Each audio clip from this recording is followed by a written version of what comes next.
Luar biasa. Senang saya bisa ada di sini lagi. Thank you untuk undangannya.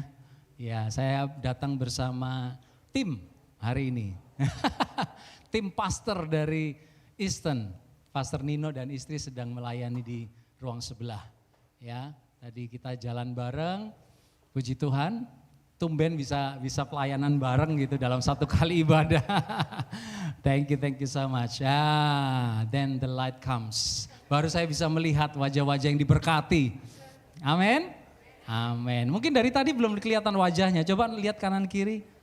Iya, wajah yang penuh kemuliaan Tuhan. Haleluya. Ya, thank you for the opportunity. Saya percaya Bapak Ibu Saudara sekalian ada dalam kemurahan Tuhan. Amin.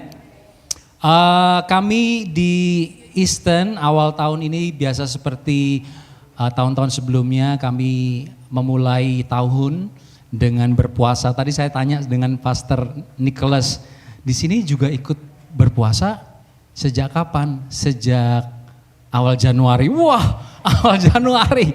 Wah, kita kayaknya terlalu sedikit ya, Fe. Kita 21 hari mulainya 1 Februari, Saudara. Ya, jadi saudara 2 bulan, jadi ngegas ya, luar biasa.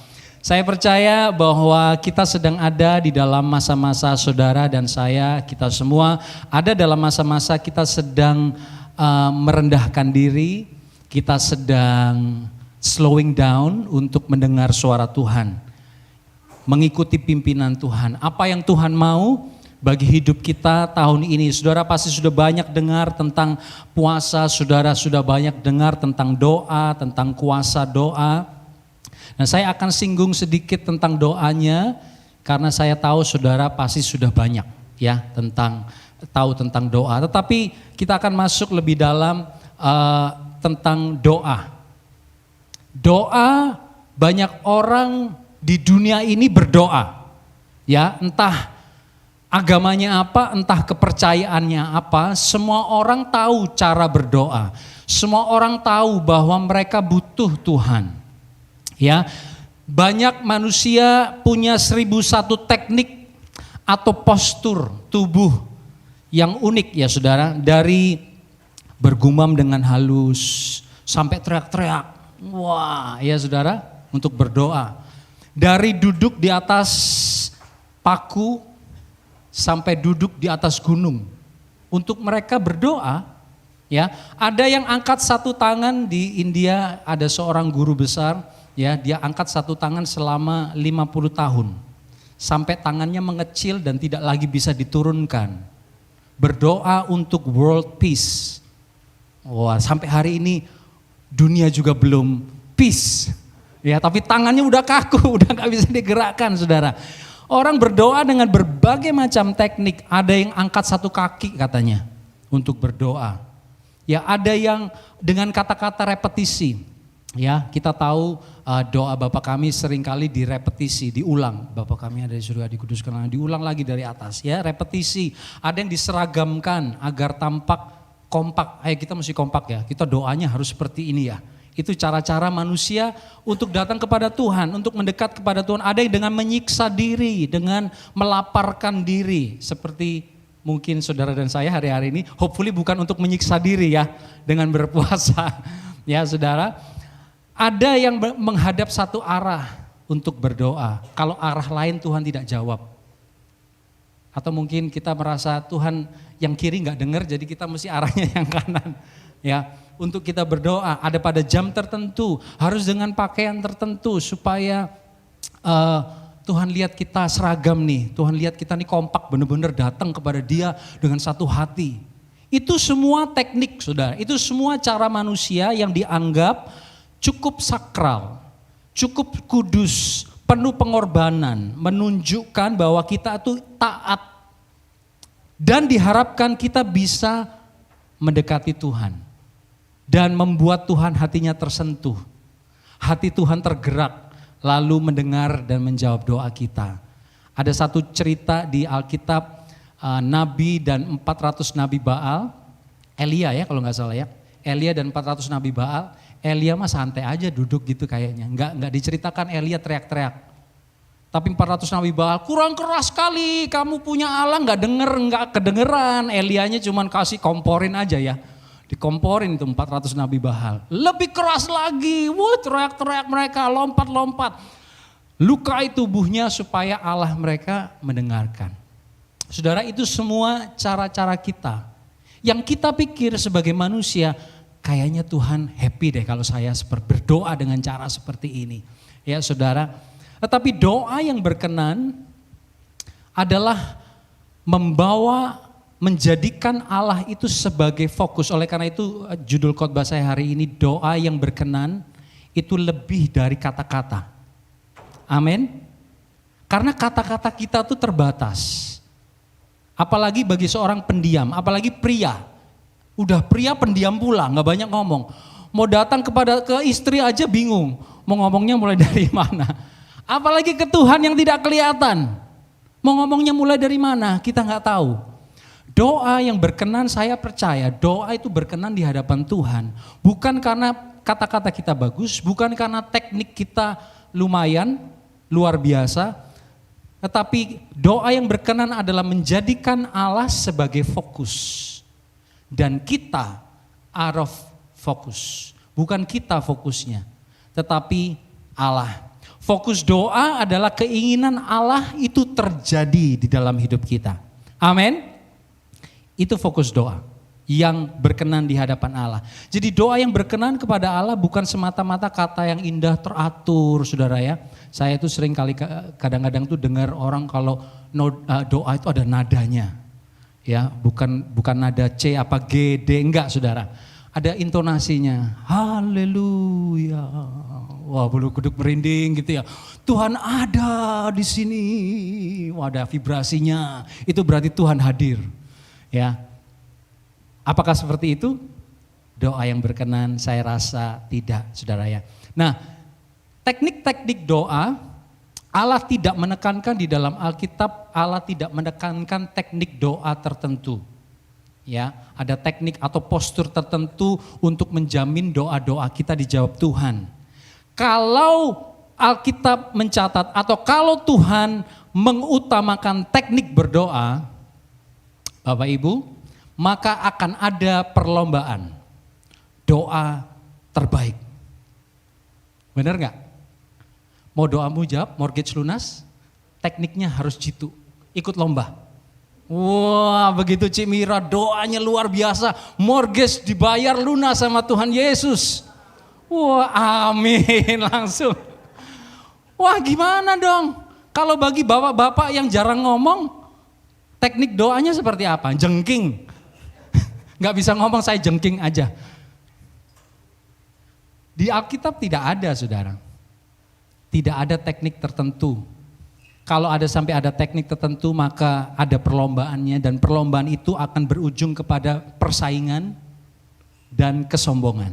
Yang menang sombong dong. Wah, doa saya. Ya, jika teknik seperti itu ada, maka teknik masuk kamar dan kunci pintumu itu tidak berlaku bagi saya.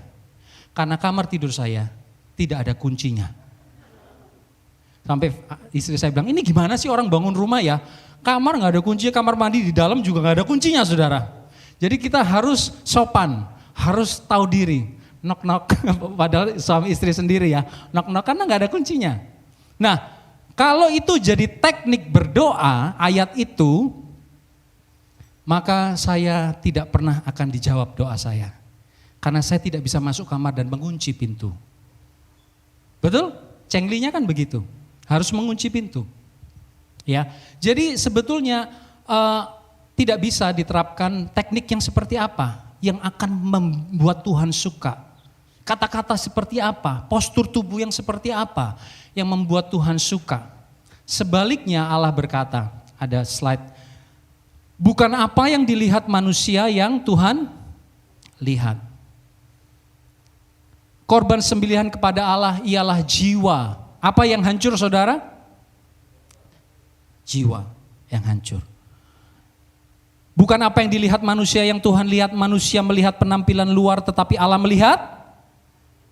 Korban sembelihan kepada Allah ialah jiwa yang hancur dengan hati orang percaya dan dibenarkan. Oleh karena itu pada waktu kita datang kepada Tuhan di dalam doa, bukan penampilan kita, bukan kamar kita yang diperhitungkan Tuhan. Tetapi apa saudara? Hati yang Tuhan lihat, yang Tuhan cari. Ada orang Farisi dan seorang pemungut cukai. Seorang Farisi pemungut cukai datang ke rumah Tuhan dan masing-masing mereka berdoa di hadapan Tuhan. Si orang Farisi berkata, "Puji Tuhan, aku tidak seperti orang pemungut cukai itu. Aku sudah berdoa, aku melakukan hal-hal yang baik yang engkau haruskan, hukum Taurat sudah aku lakukan, tidak seperti pemungut cukai itu." Lalu pemungut cukai di ujung dia berdoa, "Tuhan ampuni aku orang berdosa. Aku gak layak di hadapan Tuhan." Dari dua orang ini kira-kira menurut saudara, kalau saudara baca firman itu, siapa yang dibenarkan? Pemungut cukai atau orang Farisi? Pemungut cukai. Kenapa?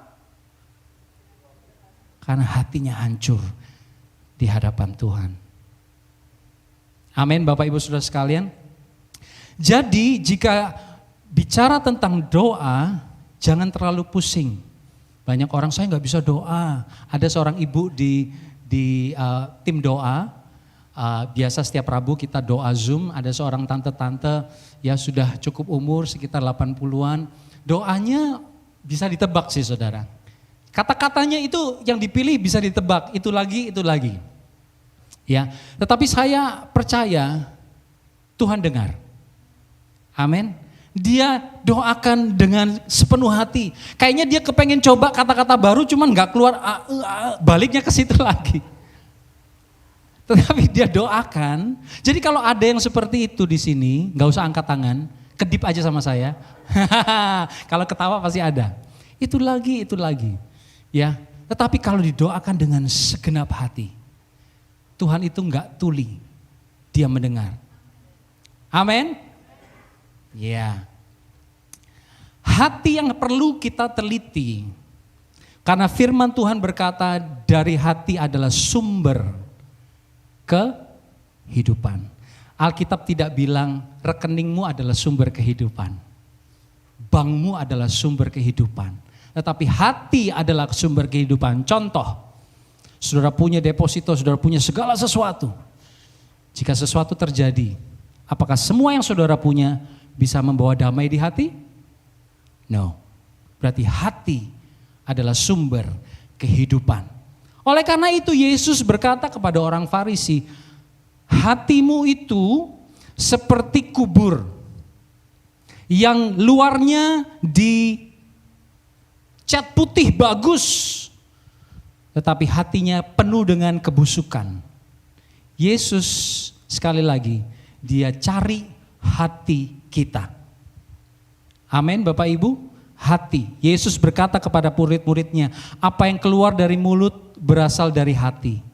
Ya, itu yang menajiskan orang. Karena dari hati timbul segala pikiran jahat, pembunuhan, perzinahan, percabulan, pencurian, sumpah palsu, dan hujat. Itu yang Tuhan lihat, itu yang Tuhan perhatikan, itu yang Tuhan perhitungkan.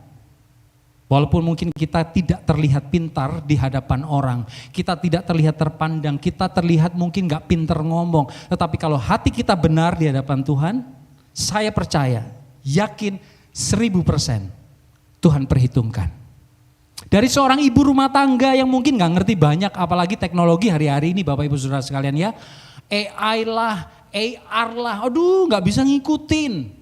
Anak-anak mungkin lebih pintar dari kita, cucu-cucu lebih pintar dari kita. Tetapi jangan anggap remeh doa seorang ibu, doa seorang bapak.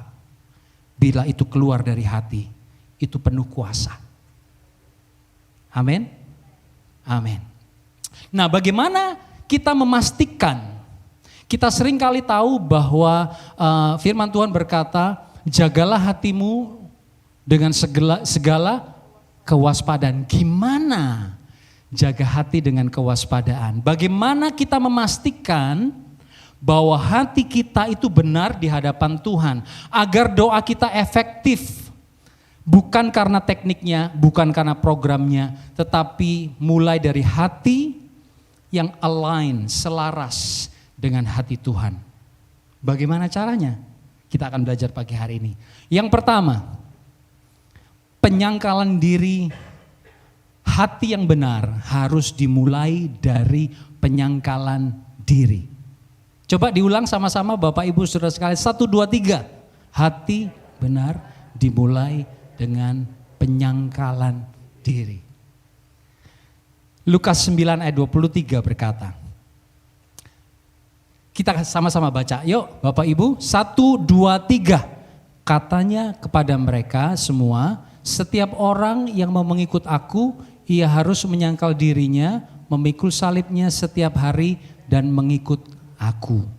Mengikut Yesus, mengasihi Yesus. Nomor 1 yang Yesus katakan, menyangkal diri. Itu harus dimulai dari hati.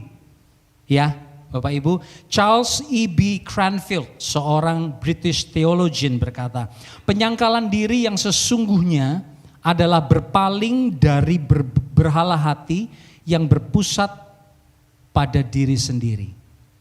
Penyangkalan diri adalah berpaling, berpindah dari berhala hati yang berpusat pada diri sendiri.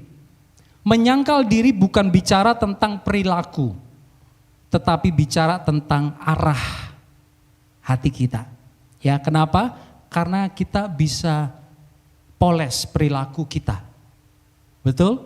Kalau di rumah tadi lagi atau dari makan siang mungkin lagi bete karena makanannya nggak enak beli di luar. Ya, udah ribut, suami istri salah-salahin, kamu sih yang milih. Datang ke sini tiba-tiba, Shalom. Haleluya, gimana kabarmu? Puji Tuhan.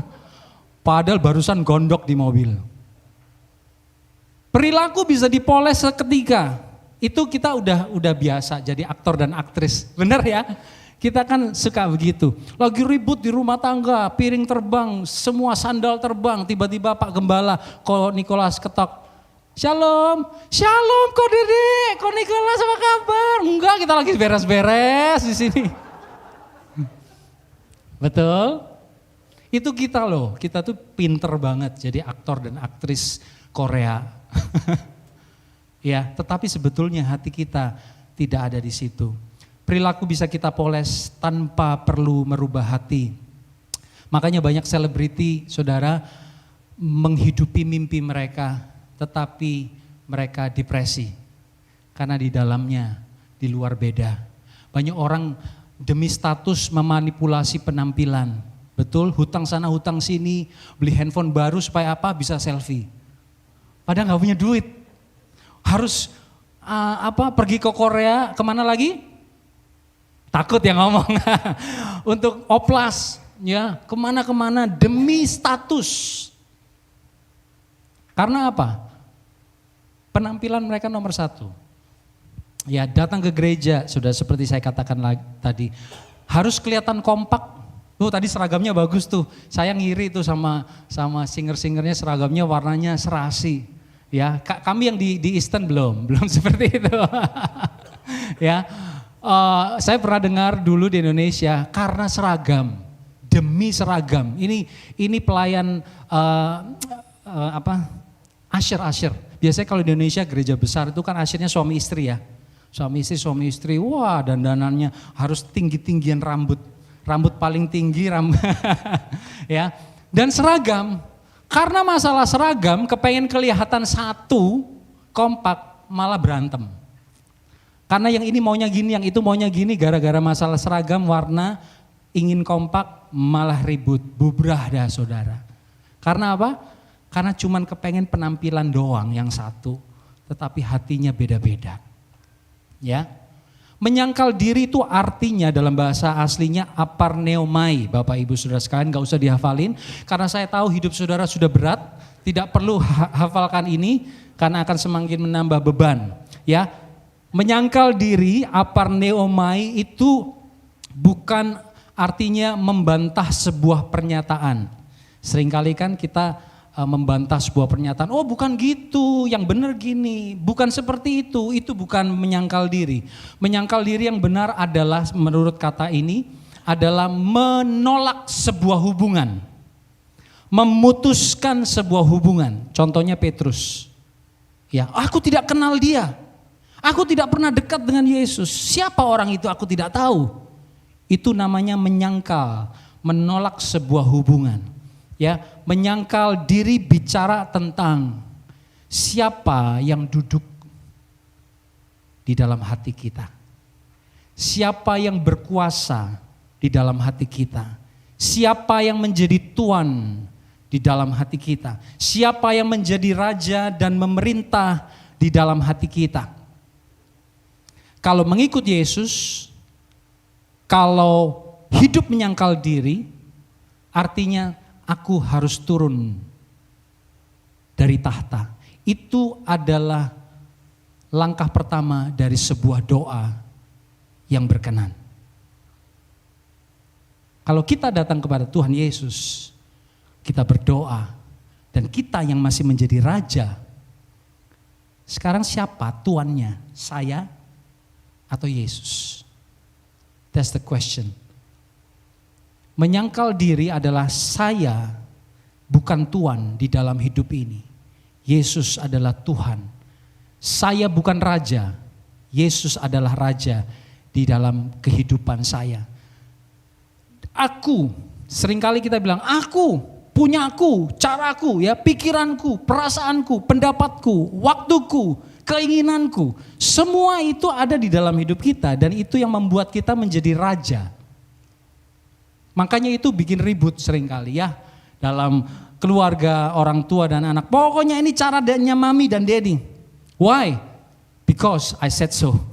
Because I'm the king. I'm the owner of you. Suami istri pun begitu. Pemimpin dan jemaat pun seperti itu. Kita ingin menjadi raja. Kita ingin menentukan. Kita ingin memimpin. Kita ingin mengendalikan kehidupan ini. Mulainya dari mana? Bukan dari tingkah kita. No. Ada orang yang kelihatannya ngikut. Oke, yes man. Yes ma'am. Tapi hatinya gak ngikut. Menyangkal diri itu dari hati. Amin. Hanya ada satu yang bisa duduk di tahta hati kita. Karena firman Tuhan katakan tidak mungkin orang menyembah dua tuan. Dia akan mengasihi yang satu dan akan membenci yang lain. Sekarang pilihan ada di tangan kita. Setiap hari kita akan diperhadapkan kepada pilihan. Kamu yang jadi raja atau Yesus yang jadi raja? Aku yang jadi raja atau Yesus yang jadi raja? Pada waktu kita datang berdoa dalam doa dan puasa, kita pun akan diperhadapkan kepada pilihan itu. Kamu datang sebagai raja atau sebagai hamba pada waktu datang berdoa? Kamu mau Tuhan ACC? Atau Tuhan kasih rencananya di dalam hidup kita dan kita berkata kita ACC? Yes Lord. Dimulai dari hati. Sekali lagi saya mau katakan, it doesn't matter sebagus apa doa kita. It doesn't matter doa kita, puasa kita dikemas dengan berbagai macam cara kita menyembah dan sebagainya. Tapi still at the end of the day, dia melihat hati. Di dalam hati ini, siapa yang jadi raja? Siapa yang menjadi tuan? Yang merintah aku? Caraku Tuhan, waktuku Tuhan, pengalamanku Tuhan, atau waktu dan cara dan pengalaman Allah yang terjadi di dalam kehidupan kita. Ya saudara, kalau kita seringkali tanpa sadar kepengen cepet, caraku ini yang pernah berhasil, cara ini pengalaman ini cepat berhasil. Kita lakukan semua tanpa mikir dua kali, betul? Gak lagi kita tunggu Tuhan. Apa yang harus aku lakukan? Kita lebih sering berkata, Tuhan yang tunggu. I will deal with this. Kalau ini sudah gak berhasil, gue panggil. Tuhan tolong, dia seperti pelampung saudara. Kalau kita naik pesawat, ya saya percaya semua sering naik pesawat. Kalau kita naik pesawat, kita kan gak mikir, wah ntar kalau gue pakai pelampung gimana ya? Enggak kan? Saudara gak cari-cari pelampungnya di mana. Saudara akan berpikir, just in case gue butuh pelampung, I know where it is. Sama kita dengan Tuhan juga seperti itu. Just in case I need you Lord, I will call you. But for the time being, duduk aja manis-manis di sana. Itu berarti kita yang jadi raja, kita yang jadi tuan, kita kendalikan hidup ini, kita kendalikan bahkan lewat doa kita kepada Tuhan. Ya. Oleh karena itu Bapak Ibu Saudara sekalian, sangkal diri. Saudara dan saya harus turun dari tahta setiap hari, setiap saat. Banyak orang kepengen membuktikan diri. Yang benar nih kayak begini. Firman Tuhan bilang yang benar seperti ini. Kamu harus nurut pakai firman Tuhan, saudara. Untuk apa? Untuk membenarkan dirinya. Betul ya, seringkali kita seperti itu. Firman Tuhan ngomong gini, kamu harus nurut. Akhirnya ribut gara-gara firman Tuhan. Wah, apa itu yang Tuhan inginkan dalam hidup kita? Saya percaya tidak seperti itu. Pada waktu kita menjadi hamba, pada waktu kita turun dari tahta dan Dia menjadi raja damai di dalam hidup kita. Sekali lagi saya mau ulangi, Dia raja damai. Dia raja apa saudara? Damai. Kalau Dia raja damai dalam hidup kita, maka hidup kita harusnya damai. Di dalam masalah apapun yang menerpa kehidupan kita, harus ada damai. Kenapa? Karena Dia yang memerintah, Dia menjadi raja.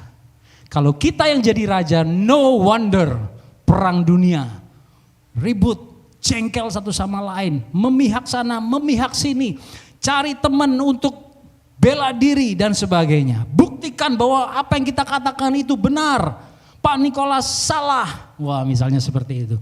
Itu kalau kita yang jadi raja. Ya, sangkal diri, turun dari tahta itu bukan tempatmu. Itu bukan tempatmu para istri, itu bukan tempatmu para suami. Tahta hati itu tempat Yesus. Amin. Seringkali kita setelah terima Yesus, Tuhan Yesus bertahta dalam hati kita berapa lama? Sebentar saja. Setelah itu saya yang bertahta. Yesus tunggu perintah saya ya. Saudara, tapi biarlah di dalam suasana doa dan puasa ini kita sungguh memilih menjadikan Yesus sebagai raja setiap hari. Dan hal yang kedua yang seringkali membuat hati kita itu berjuang, yaitu tawaran dunia. Hati yang benar dan tawaran dunia. Saya kasih gambar itu dan gambar itu mengingatkan saya. Saudara tahu ini apa? Ya, pesawat, ya kursi-kursi seperti itu dan juga jendela. Pesawat yang bisa ngelihat kalau saudara mau landing biasanya kan lihat dari jendela. Wah, San Francisco, Europe, wah indah foto. Betul ya? Atau saudara tidur aja? Ini mengingatkan saya, gambar jendela ini mengingatkan saya pada waktu Yesus dicobai di padang gurun. Ada satu pencobaan yang dilancarkan oleh iblis kepada Yesus. Dan iblis ini berkata, kalau kamu menyembah aku akan berikan kekuasaan dunia. Harta dunia jadi milikmu kalau engkau menyembah aku. Ini gambar ini ingatkan saya akan hal itu. Tawaran dunia itu ya bukan hanya ditawarkan kepada Yesus berapa ribu tahun yang lalu. Tawaran dunia itu ada sampai hari ini. Di sekeliling saudara dan saya. Terus diperhadapkan seperti makan pagi, siang dan malam. Saudara, melalui apa yang kita lihat, melalui segala sesuatu yang ditawarkan oleh dunia. Melalui teman kerja saudara, melalui apapun yang lewat di depan mata kita itu tawaran. Wih, kalau aku kayak dia lumayan dong. Dulu heelnya cuma sekian. Lihat dia jalannya bagus ya, pakai berapa inch, berapa senti? 12 senti. Wah, kelihatannya gagah. Gue mau dong. Itu semua tawaran dunia Bapak Ibu Saudara sekalian. Semua yang ada di dunia ini berlomba-lomba untuk menduduki tahta hati saudara. Sadar nggak? Mereka berlomba-lomba. Saya tidak bilang bahwa semua yang ada di dunia ini tidak dari Tuhan. Atau semua yang ada di dunia ini harus kita tolak. Enggak. Tetapi kalau semua yang kita miliki, semua tawaran dunia itu berhenti di dalam hidup kita, stop di situ, itu yang salah. Sekali lagi saya ulangin. Boleh saudara diberkati, boleh saudara terkenal, boleh kita kaya, boleh kita menikmati. Tetapi kalau semua itu berhenti hanya stop di aku, itu yang bahaya, itu yang dosa. Jadi jawabannya bagaimana? Semua yang Tuhan berikan, berhenti di sini sebentar, jangan lama-lama, harus mengalir keluar kepada gereja Tuhan, kepada sesama orang percaya, kepada mereka yang membutuhkan. Kalau saudara bisa melayani Tuhan, berikan kepada gereja Tuhan untuk melayani. Kalau saudara bisanya, wah saya nggak punya apa-apa, nggak bisa apa-apa, saya cuma punya duit, kasih duit buat pelayanan. Kalau saudara rasa saudara suka berdoa, ikut berdoa, pelayanan doa. Kalau enggak, itu berhenti di sini seperti laut mati. Saudara yang pernah ke Israel, pernah tahu laut mati? Siapa yang pernah ke Israel angkat tangan? Enggak dosa, angkat tangan, enggak sombong kok. Pernah? Iya, saya juga belum pernah sih. Cuman saya dengar aja. Laut mati itu karena terima aliran dari banyak sungai dan dia tidak bisa mengalir keluar, tingkat keasinannya sangat tinggi. Itu kalau kita tidak hati-hati. Semua yang kita terima, pengakuan manusia, pujian manusia, harta benda, pengalaman, title dan segala sesuatunya kemudian berhenti mandek di sini dan kita berkata, aku. Karena aku loh. Ini karena kerja kerasku. Karena aku bisa jaga diri, makanya aku cantik, aku sehat. Karena aku. Gereja ini bisa terus berjalan karena aku. Kalau hanya berhenti di situ, kita sedang hidup di dalam dosa. Oleh karena itu Yesus ajarkan beri, melayani supaya enggak berhenti menjadikan diri kita sebagai raja. Raja itu kan gitu, duduk aja di atas tahtanya, orang-orang suruh datang untuk melayani dia. Betul ya? Kasih upeti, kalau enggak perform di hukum, diapain lah, itu raja. Ya. Kalau kita jadi raja, kita akan jadi seperti itu. Orang salah sedikit, kita udah gak happy. Gereja gak sesuai dengan kemauan kita, kita udah gak happy. Gereja minta kita ke kiri gak happy, ke kanan gak happy, terus gak happy, ke atas gak happy, ke belakang gak happy. Terus maunya di dunside. Ke dunside aja. Ya saudara, tawaran dunia. Mari kita baca ayatnya. 1 Yohanes 2, 16-17.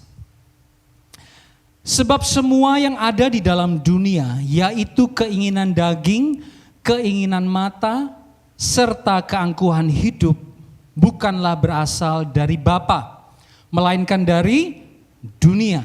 Dan dunia ini sedang lenyap dengan keinginannya. Tetapi orang yang melakukan kehendak Allah tetap hidup selama-lamanya. Keinginan daging. Apa itu keinginan daging? Cepat aja ya. Keinginan daging semua yang membuat kita feel happy. Feel. Nomor 1 yang iblis tawarkan, what you feel. You like it? Do it. You don't like it? Tutup telinga. About feeling. Itu yang hari-hari ini, zaman ini sedang you feel, come on. What you feel, it's okay. Terserah kamu mau lakukan apa aja. Yang penting what you feel, it's good for you. Sehingga banyak orang Kristen hari-hari ini terpengaruh. Terpengaruhnya seperti apa? Saya kasih tahu. kebenaran. Kebenaran itu sakit, menyakitkan seringkali. Betul saudara? Banyak orang dengar kebenaran tersinggung. Pindah gereja, tidak lagi mau pelayanan. Karena apa? Karena dikasih kebenaran. Kebenaran itu diturunin sedikit dong volumenya. Di-tone down. Jangan terlalu keras, jangan ngomong tentang persembahan perpuluhan terus, jangan ngomong tentang dosa, jangan ngomong tentang pelayanan. Itu gak banyak orang suka dan gereja ngikut. Diturunin dikit intensitasnya. Kita belajar apa? Berkat. Yesus mengasihimu, Yesus mencintaimu, ada harapan di dalam masa depanmu karena Yesus ada bersamamu. Itu menurut feeling, itu benar kan saudara? Saya percaya itu hal yang benar. Tetapi kalau hanya itu aja, tanpa kebenaran yang utuh, ya kita rasa enak, nyaman kayak dikipasin. Enggak apa-apa buat dosa, Yesus menerimamu apa adanya. Dan hari-hari ini tanpa saudara dan saya sadari, anak-anak kita sedang ada dalam culture yang seperti itu. Be careful. Oleh karena itu di rumah jangan berhenti memperingatkan anak-anak kita kebenaran firman Tuhan. Karena kita pun bisa memilih untuk feel good.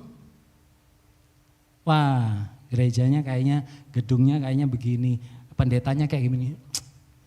Enggak level dengan saya, enggak enak. Pergi tempat lain, karena apa? Karena feel. Banyak orang Kristen tidak tahu kebenaran firman Tuhan. Mereka mengukur kebenaran itu dengan what they feel.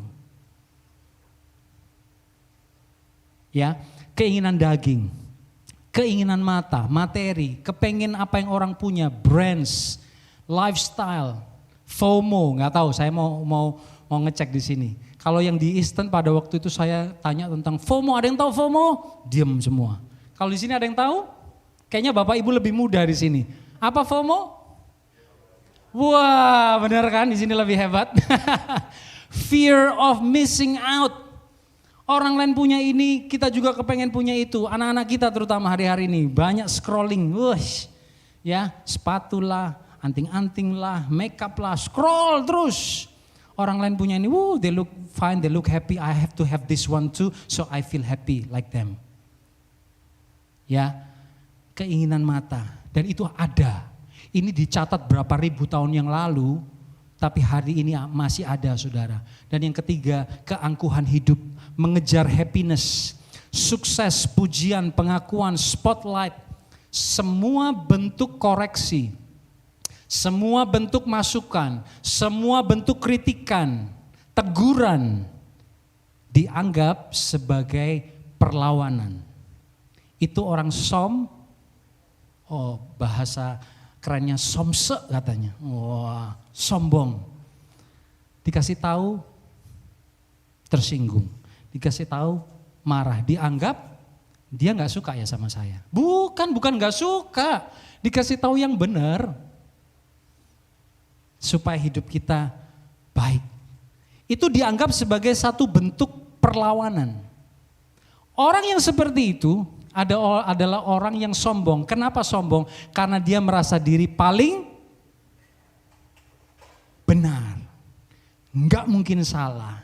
Saya selalu benar. Orang lain bisa salah, orang lain bisa keliru. Saya tidak. Makanya waktu dikasih tahu, firman Tuhan kasih tahu, sangkal diri. Enggak mau denger aja. Saya udah kok.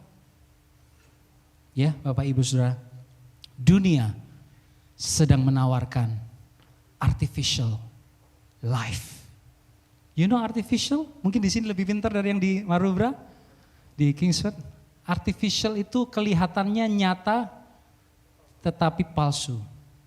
Tidak nyata. Segala keinginan ditawarkan. Itu sebetulnya artificialnya surga, saudara.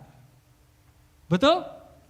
Surga datang ke bumi pada waktu Adam dan Hawa di Taman Eden itu seperti dunia saat ini. Mereka tidak rasakan namanya kesusahan, mereka nggak rasakan kesulitan, mereka tidak rasakan sakit penyakit, mereka tidak pernah tahu rasanya malu.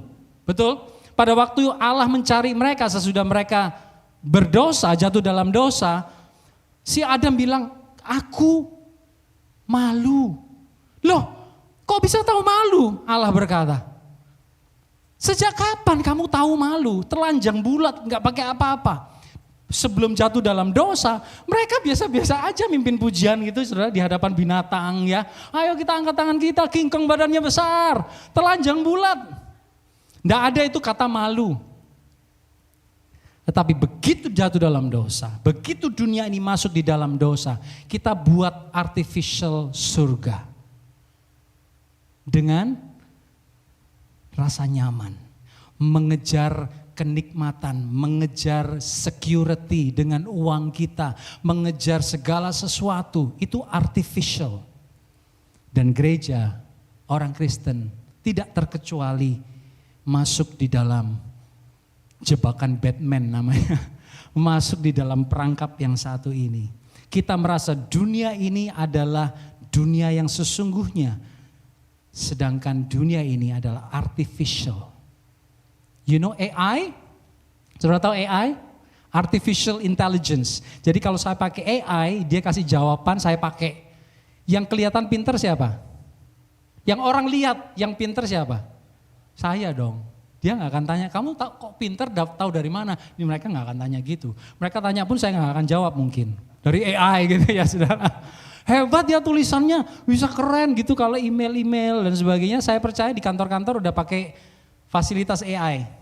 Ya, kelihatannya pinter, itu namanya artificial reality or virtual reality. Jadi pakai Google, wah sepertinya ada dunia lain. Tapi sebetulnya masih di kamar mandi lagi duduk di toilet. Artificial reality, kelihatannya lagi, wah di kebun yang indah, senyum-senyum di atas toilet padahal. Begitu lepas, loh kok gue masih di toilet ya. Itu namanya artificial. Dan kita di bumi ini sedang ada dalam reality artificial. Dan kita mengejar hal-hal yang artificial. Kita tertarik dengan hal yang artificial. Bukan berarti saudara tidak boleh punya itu, no. Tapi jangan terpengaruh, tapi jangan dikuasai. Biar itu lewat di dalam hidup kita. Jadi berkat buat orang lain. Kalau saudara punya rumah yang bagus, rumah yang besar, buka rumah untuk orang datang beribadah, berbakti bersama-sama dalam life group. Saudara bisa masak, saudara punya duit, bisa masak apalagi punya rumah. Buka rumah, undang mereka yang sudah lama tidak ke gereja. Atau teman-teman yang belum kenal Yesus, masak buat mereka, bagi berkat di dalam kehidupan mereka. That's the original plan yang Yesus kerjakan pada waktu Dia ciptakan kita manusia. Ya, saudara, ada dua macam orang Kristen. Atau dua macam gereja, mungkin gambarnya seperti itu ya. Satu orang Kristen atau gereja yang cruise ship. Iya, sekali lagi saya mau tanya, siapa yang sudah naik cruise? Nggak usah malu, angkat tangan. Ada? Yang tinggi-tinggi nggak apa-apa, itu kan berkat Tuhan. Nggak nyolong kan? Kalau nyolong jangan. Ya, cruise. Saya ngomong gini bukan berarti saya pernah ya, saya belum pernah. Bahkan pernah retret di cruise, wah luar biasa saudara ya.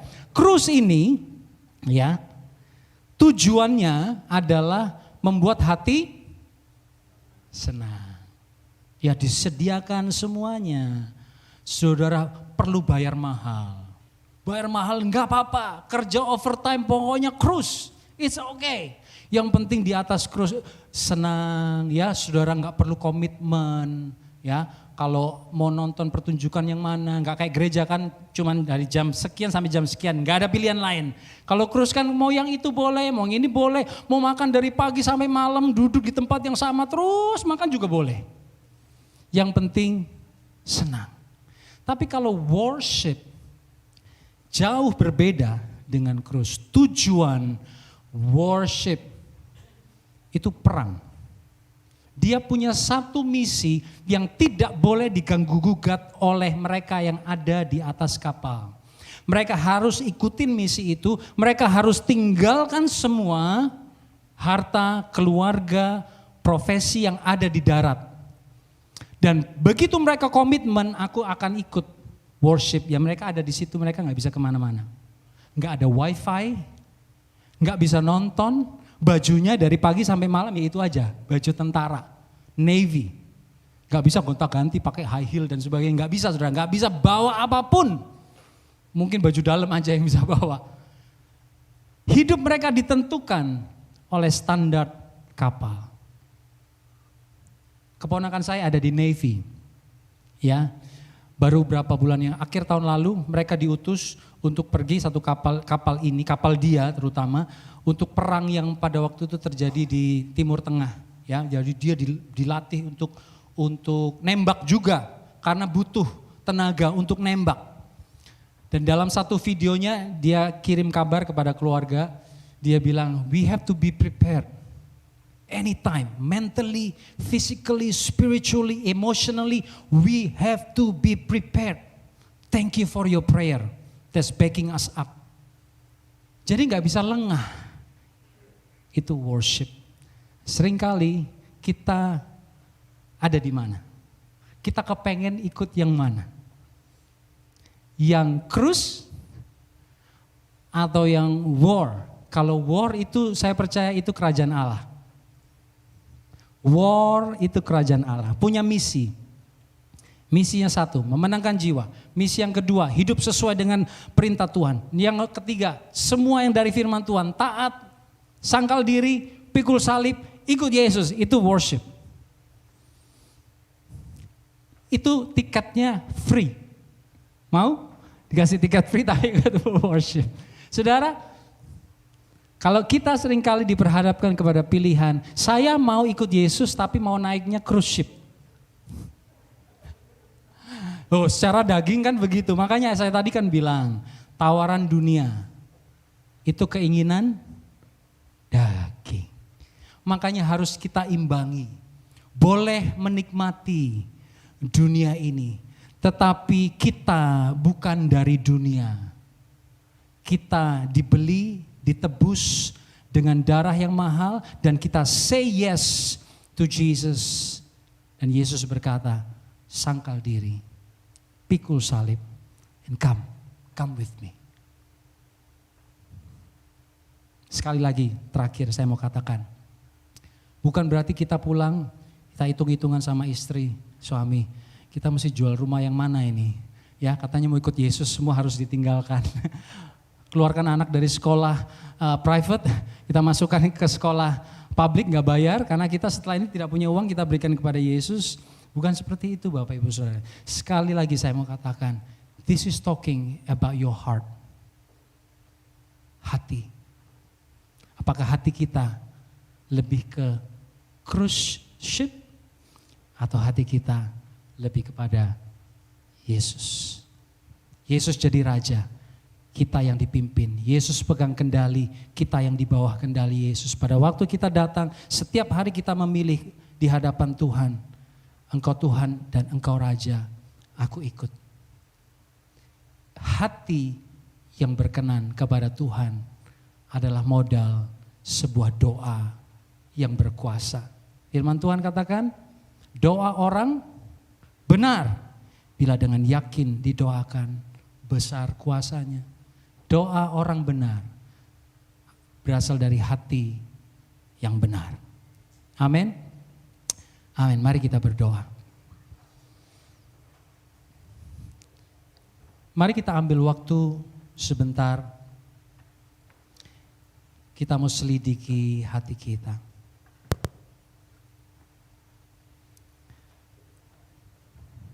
Apakah selama ini kita yang pegang kendali?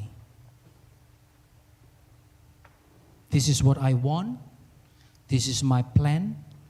This is how my future should look like. This is what I want. And you follow me, Jesus. Atau sore hari ini kita mau berkata kepada Yesus, what you want to happen in my life, I will follow.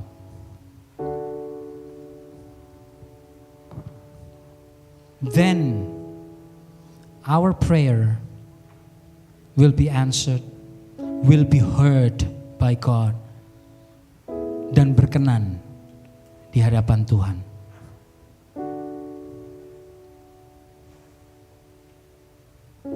Yesus.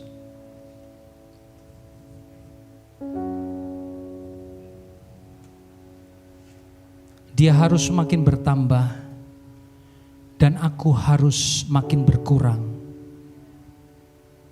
Hidup yang aku hidupi sekarang di dalam daging adalah hidup di dalam Anak Allah yang mengasihi aku dan menyerahkan dirinya untuk aku.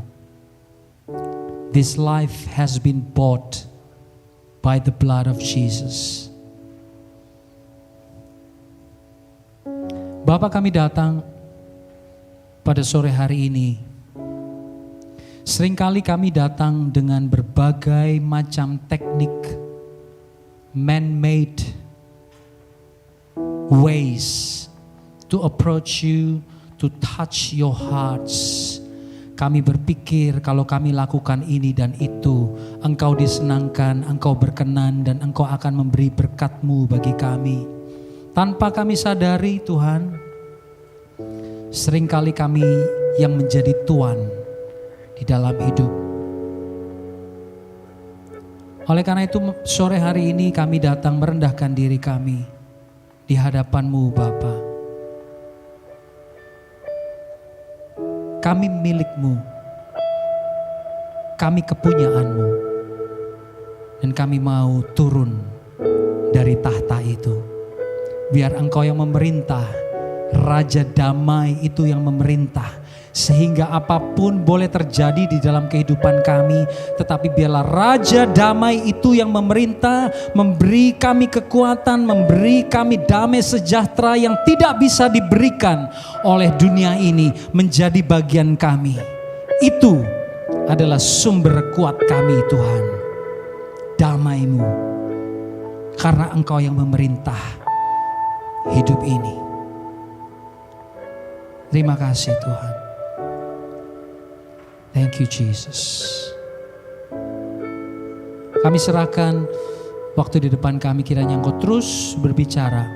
Engkau terus memimpin setiap kami. Hidup kami hari-hari esok. Biar kami memilih yang terbaik, yang Engkau berkenan. Di dalam nama Tuhan Yesus, semua yang percaya katakan